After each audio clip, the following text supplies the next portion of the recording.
Hi friends, ಹೇಗಿದ್ದೀರಾ ಎಲ್ಲ? ಚೆನ್ನಾಗಿದ್ದೀರಾ ಅಂತ ಅಂದ್ಕೊಳ್ತೀನಿ. ವರ್ಣಿಕಾ ಅಡುಗೆ ಮನೆಗೆ ಸ್ವಾಗತ. ದಿನಾಲೂ ಚಪಾತಿ, ರೊಟ್ಟಿ, ಪೂರಿ, ಇಡ್ಲಿ, ದೋಸೆ ಹಾಗೆಯೇ ಟಿಫನ್ ಐಟಮ್ಸ್ ಎಲ್ಲ ತಿಂದು ಬೇಜಾರಾಗಿದ್ದರೆ ಖಂಡಿತ ಈ ರೆಸಿಪಿನ ಟ್ರೈ ಮಾಡಿ. ಇದನ್ನು ನೀವು ಬೆಳಗ್ಗೆ ಆದರೂ ಮಾಡ್ಕೊಬೋದು, ಇಲ್ಲಾಂದರೆ ಮಧ್ಯಾಹ್ನ ಊಟಕ್ಕೆ, ರಾತ್ರಿ ಊಟಕ್ಕಾದರೂ ಇದನ್ನು ಮಾಡ್ಕೊಳ್ಬೋದು. ಬಹಳಷ್ಟು ತರಕಾರಿ ಹಾಗೆ ಕಾಳುಗಳಿಂದ ಮಾಡಿರೋದ್ರಿಂದ ತುಂಬಾ ರುಚಿಯಾಗಿರುತ್ತೆ, ಹಾಗೆಯೇ ಹೆಲ್ದಿಯಾಗಿರುತ್ತೆ ಅಂತಲೇ ಹೇಳ್ಬೋದು. ಹಾಗಾದರೆ ಬನ್ನಿ ತಡ ಮಾಡದೆ ರೆಸಿಪಿನ ಶುರು ಮಾಡೋಣ. ವಿಡಿಯೋ ನೋಡೋದಕ್ಕೂ ಮೊದಲು ನೀವಿನ್ನು ನನ್ನ ಚಾನಲನ್ನು ಸಬ್ಸ್ಕ್ರೈಬ್ ಮಾಡದೆ ನೋಡ್ತಾ ಇದ್ದರೆ ಪ್ಲೀಸ್ ಸಬ್ಸ್ಕ್ರೈಬ್ ಮಾಡ್ಕೊಳ್ಳಿ. ಇದನ್ನು ಮಾಡಲಿಕ್ಕೆ ಮೊದಲು ನಾನಿಲ್ಲಿ ಒಂದು ಪಾತ್ರೆನ ಬಿಸಿ ಮಾಡಲಿಕ್ಕೆ ಇಟ್ಕೊಂಡಿದ್ದೀನಿ. ಪಾತ್ರೆ ಚೆನ್ನಾಗಿ ಬಿಸಿ ಆದಮೇಲೆ 3-4 ಚಮಚ ಆಗುವಷ್ಟು ಎಣ್ಣೆನ ಹಾಕ್ಕೊಳ್ತಾ ಇದ್ದೀನಿ. ನೀವು ಪಾತ್ರೆನಲ್ಲಾದರೂ ಮಾಡ್ಬೋದು, ಇಲ್ಲಾಂದರೆ ಕುಕ್ಕರಲ್ಲಾದರೂ ಮಾಡ್ಬೋದು. ನಾನಿವತ್ತು ಪಾತ್ರೆನಲ್ಲಿ ಮಾಡಿ ತೋರಿಸ್ತಾ ಇದ್ದೀನಿ. ಎಣ್ಣೆ ಜೊತೆಗೆ ಸ್ವಲ್ಪ ತುಪ್ಪನಾದರೂ ನೀವು ಇಲ್ಲಿ ಹಾಕ್ಕೊಳ್ಬೋದು. ಎಣ್ಣೆ ಚೆನ್ನಾಗಿ ಕಾಯ್ತಿದ್ದಂಗೆ ಸ್ವಲ್ಪ ಜೀರಿಗೆ, ಸಾಸಿವೆನ ಹಾಕ್ಕೊಳ್ತಾ ಇದ್ದೀನಿ. ಹಾಗೆಯೇ ಸ್ವಲ್ಪ ಕರಿಬೇವು ಸೊಪ್ಪು ಒಂದೇ ಸಲ ಆಗುವಷ್ಟು ಹಾಕ್ಕೊಂಡ್ರೆ ಸಾಕಾಗುತ್ತೆ.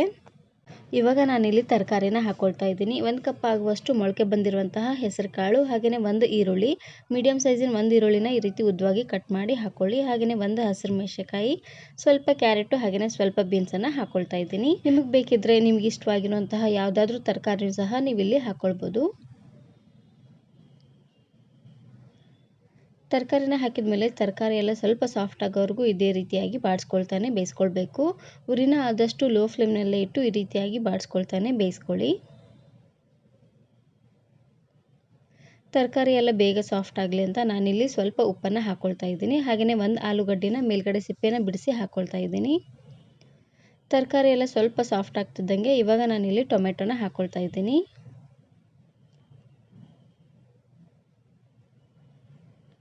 ಒಂದು ಮೀಡಿಯಮ್ ಸೈಜಿನ ಟೊಮೆಟೊನ ಹಾಕ್ಕೊಂಡ್ರೆ ಸಾಕಾಗುತ್ತೆ. ಟೊಮೆಟೊ ಬದಲಾಗಿ ಹುಣಸೆ ಹಣ್ಣಿನ ರಸನೂ ಕೂಡ ನೀವು ಇಲ್ಲಿ ಹಾಕ್ಕೊಳ್ಬೋದು. ಇವಾಗ ಉರಿನ ಪೂರ್ತಿ ಲೋ ಫ್ಲೇಮ್ನಲ್ಲೇ ಇಟ್ಟು ಮೇಲ್ಗಡೆ ಮುಚ್ಚಳನ ಮುಚ್ಚಿ ಬೇಯಿಸ್ಕೊಳ್ಬೇಕು. ಈ ರೀತಿ ಮಾಡೋದ್ರಿಂದ ಟೊಮೆಟೊ ಬೇಗ ಸಾಫ್ಟ್ ಆಗುತ್ತೆ. ನೋಡ್ತಾ ಇರ್ಬೋದು, ಎಲ್ಲ ತರಕಾರಿನೂ ಚೆನ್ನಾಗಿ ಸಾಫ್ಟಾಗಿ ಬೆಂದಿದೆ. ಹಾಗೆಯೇ ಟೊಮೆಟೊ ಕೂಡ ತುಂಬಾ ಸಾಫ್ಟಾಗಿ ಚೆನ್ನಾಗಿ ಬೆಂದಿದೆ.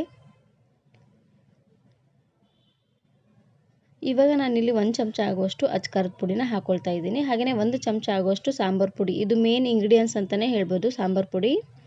ಇದನ್ನು 1 ಚಮಚ ಆಗುವಷ್ಟು ಹಾಕ್ಕೊಳ್ತಾ ಇದ್ದೀನಿ. ಇವಾಗ ಎರಡನ್ನೂ ಹಾಕಿದ ಮೇಲೆ ಒಂದು ಸಾರ್ತಿ ಈ ರೀತಿಯಾಗಿ ಚೆನ್ನಾಗಿ ಮಿಕ್ಸ್ ಮಾಡ್ಕೊಂಡು ತಗೊಳ್ಳಿ.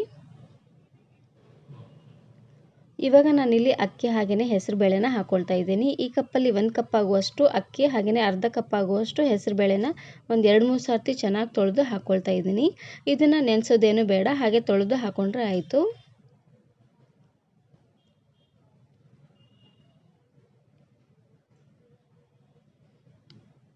ನಾನಿಲ್ಲಿ ಒಂದು ಹೊತ್ತಿಗೆ 4 ಜನಕ್ಕೆ ಆಗುವಷ್ಟು ಮಾಡ್ಕೊಳ್ತಾ ಇದ್ದೀನಿ. ನೀವು ಇನ್ನೂ ಸ್ವಲ್ಪ ಜಾಸ್ತಿ ಜನಕ್ಕೆ ಮಾಡ್ಕೊಳ್ಳೋ ಹಾಗಿದ್ರೆ ಎಲ್ಲ ಇಂಗ್ರೀಡಿಯೆಂಟ್ಸನ್ನು ಸ್ವಲ್ಪ ಜಾಸ್ತಿ ಅನ್ನೋಂಗೆ ಹಾಕ್ಕೊಳ್ಳಿ.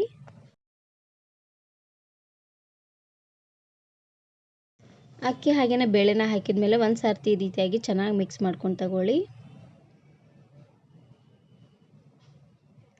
ಇವಾಗ ನಾನಿಲ್ಲಿ 5-6 ಕಪ್ ಆಗುವಷ್ಟು ನೀರನ್ನು ಹಾಕ್ಕೊಳ್ತಾ ಇದ್ದೀನಿ.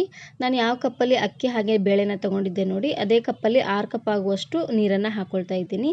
ಇದನ್ನು ಆದಷ್ಟು ಮೆತ್ತಗೆ ಮಾಡಿದ್ರೆ ತುಂಬಾ ಚೆನ್ನಾಗಿರುತ್ತೆ. ಹಾಗಾಗಿ ನೀವು ಕುಕ್ಕರಲ್ಲಿ ಮಾಡೋ ಹಾಗಿದ್ರೆ ಒಂದು 5 ಕಪ್ ಆಗುವಷ್ಟು ನೀರನ್ನು ಹಾಕಿದ್ರೆ ಕರೆಕ್ಟಾಗಿ ಆಗುತ್ತೆ.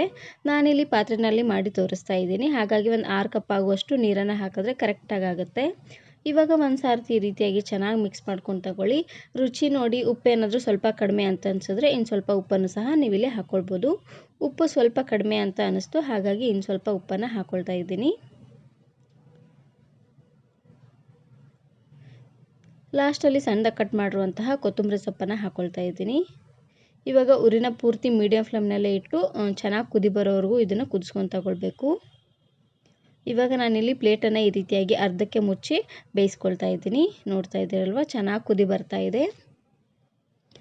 ಈ ಟೈಮಲ್ಲಿ ಒಂದು ಸಾರ್ತಿ ಈ ರೀತಿಯಾಗಿ ಚೆನ್ನಾಗಿ ಮಿಕ್ಸ್ ಮಾಡ್ಕೊಂಡು ತಗೊಳ್ಳಿ. ತರಕಾರಿ ಎಲ್ಲ ಕೆಳಗಡೆ ಹೋಗಿ ಕುತ್ಕೊಂಡ್ಬಿಟ್ಟಿರುತ್ತೆ. ಹಾಗಾಗಿ ನೋಡ್ತಾ ಇರ್ಬೋದು, ಆಲ್ಮೋಸ್ಟ್ ಮುಗಿದಿದೆ. ಇದನ್ನು ನೀವು ಬೆಳಗಿನ ತಿಂಡಿಗಾದರೂ ಮಾಡ್ಕೊಬೋದು, ಇಲ್ಲಾಂದರೆ ಮಧ್ಯಾಹ್ನ ಊಟಕ್ಕೆ, ರಾತ್ರಿ ಊಟಕ್ಕೆಲ್ಲ ಇದನ್ನು ಬಿಸಿ ಬಿಸಿಯಾಗಿ ಮಾಡ್ಕೊಬೋದು. ತುಂಬಾ ಚೆನ್ನಾಗಿರುತ್ತೆ. ಹಾಗೆಯೇ ಇದನ್ನು ಮಕ್ಕಳು ಲಂಚ್ ಬಾಕ್ಸ್ಗೂ ಸಹ ಮಾಡಿ ಕೊಡ್ಬೋದು. ತುಂಬಾ ಚೆನ್ನಾಗಿರುತ್ತೆ. ಬಹಳಷ್ಟು ತರಕಾರಿ ಹಾಗೆ ಕಾಳು ಬೇಳೆ ಎಲ್ಲ ಹಾಕಿರೋದ್ರಿಂದ ಆರೋಗ್ಯಕ್ಕೂ ಕೂಡ ತುಂಬಾ ಒಳ್ಳೆಯದು ಅಂತಲೇ ಹೇಳ್ಬೋದು. ದಿನಾಲೂ ಅದೇ ಇಡ್ಲಿ, ದೋಸೆ, ಪೂರಿ, ಚಪಾತಿ ಹಾಗೆಯೇ ರೊಟ್ಟಿ ಎಲ್ಲ ತಿಂದು ಬೇಜಾರಾಗಿದ್ದರೆ ಖಂಡಿತ ಈ ರೀತಿಯಾಗಿ ಮಾಡ್ಕೊಳ್ಳಿ, ತುಂಬಾ ಚೆನ್ನಾಗಿರುತ್ತೆ. ವಿಡಿಯೋ ಇಷ್ಟ ಆದರೆ ಈಗಲೇ ಒಂದು ಲೈಕ್ ಬಟನನ್ನು ಕ್ಲಿಕ್ ಮಾಡಿ ಫ್ರೆಂಡ್ಸ್ ಆ್ಯಂಡ್ ಫ್ಯಾಮಿಲಿ ಜೊತೆಗೆ ಶೇರ್ ಮಾಡಿ. ಹಾಗೆಯೇ ಮತ್ತಷ್ಟು ಹೊಸ ರೆಸಿಪಿಗಾಗಿ ವರ್ಣಿಕಾ ಅಡುಗೆ ಮನೆ ಚಾನಲನ್ನು ಸಬ್ಸ್ಕ್ರೈಬ್ ಮಾಡ್ಕೊಳ್ಳಿ. Thank you. Thanks for watching.